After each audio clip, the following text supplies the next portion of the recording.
ঈদের পর চলমান তাপদাহের সাথে পাল্লা দিয়ে সবজির দাম বাড়ছে চট্টগ্রামের বাজারে। এতে গরমে বিপর্যস্ত সাধারণ মানুষ পড়ছে আরও বিপাকে। ক্রেতারা বলছেন, প্রকৃতি যেমন তাদের স্বস্তি দিচ্ছে না, একই সঙ্গে স্বস্তি দিচ্ছে না বাজার।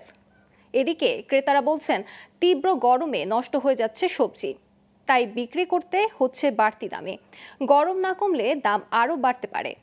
চন্দনাইশ প্রতিনিধি এম এ হামিদকে সাথে নিয়ে গোলাম মাওলা মুরাদের প্রতিবেদনে বিস্তারিত।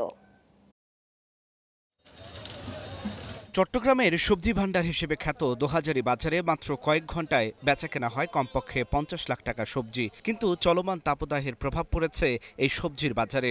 প্রচণ্ড গরমে বাজারে কমেছে সবজির সরবরাহ, ফলে বেড়েছে দাম।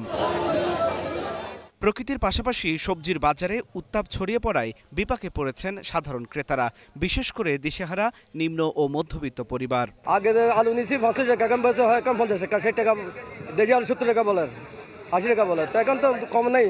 দামের কারণে গিয়ে আমরাও কিনতেছি অনেক চাওড়া দাম দিয়ে, তো আসলে দামটা স্থিরভাবে কমাই দিলে ভালো হতো। আহরালের কেজি হয় ১২০ টাকা, পটলের কেজি হয় ৬০ টাকা। এলে এক এক ডলে দাম হরে। গেল মার্চের শেষ সপ্তাহ থেকে আবহাওয়ার এমন বৈরী আচরণে বিপাকে সব শ্রেণী পেশার মানুষ। আর প্রচণ্ড গরমে বাজারে সবজি সরবরাহ কমে যাওয়ায় দাম আরও বেড়েছে বলে জানান খুচরা ব্যবসায়ীরা। কেজি হচ্ছে ৪৫ টাকা, আর দেশের এক নম্বর এখানে গ্রামের খাগরে একটা ৮০ টাকা, আর পটলের কেজি হচ্ছে ৫০ টাকা। ঈদের পরে সবজির রেট বাড়তি, রেট আগের থেকে ডাবল বাড়তি।